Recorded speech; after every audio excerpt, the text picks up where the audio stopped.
This is the story of my coworker and my own personal struggle with hourly wage work at a large corporate morning coffee and bagel shop in downtown Seattle.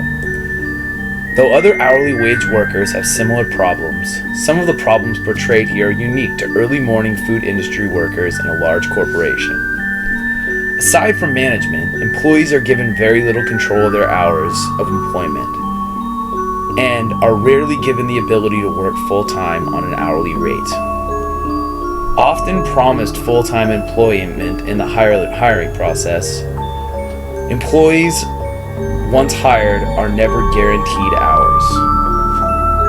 In an industry as inconsistent as the food industry, such as at Einstein Bros Bagels in downtown Seattle, a busy day requires a full staff from 5 a.m. to 10 a.m., with immediate drop-off in business at that point.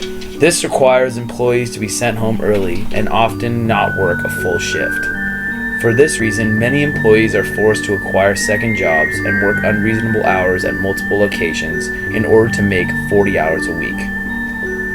The following poem is written in frustration about the instability of hourly wages.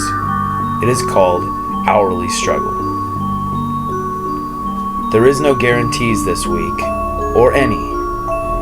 Either 13 hours one day from the break of dawn tonight to nothing the next. I have such little power over the paycheck I am given. All I want is stability, a set schedule. No! You will work what we tell you, no more, no less. Scheduled for 8 hours, 5 days a week, sent home every day, 4 hours into the shift.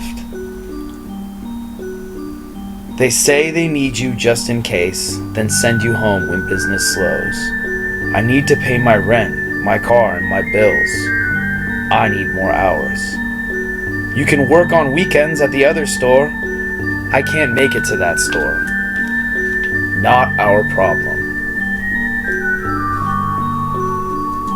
My coworker Purnell works at the bagel shop we work at and is training to become a shift manager in order to obtain more hours.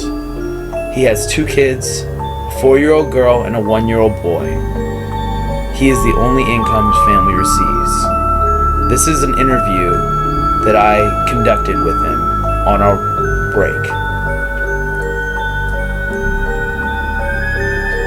I have to work 7 days a week, 5 days at this store, and the weekends at the University Village store, Purnell said. I am lucky to get 6-hour shifts every day, which leaves me at barely 40 hours a week. When I was hired, I was told that I would be a full-time employee, maybe gain benefits, dental. That didn't happen at all. I then asked how that works with his kids. He responded, "You do your best, man. Often I find myself hoping to be sent home early so I can get more time with them. But then I have to remember, if I go home early, I won't be able to afford rent, cable, my car payments, none of it."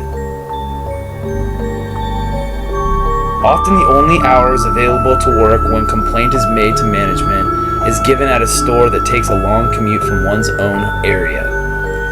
There are franchises on the outskirts of the Seattle area that have very few employees and are often looking for people to work.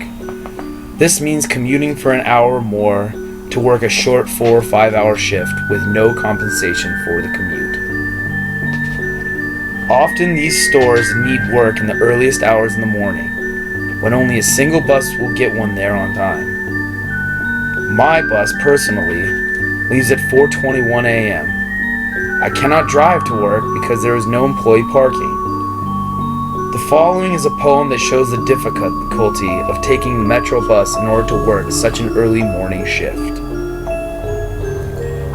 Cold and dark, running down the hill. Backpack bounces as breathing increases. 5 minutes or less, I cannot miss this bus.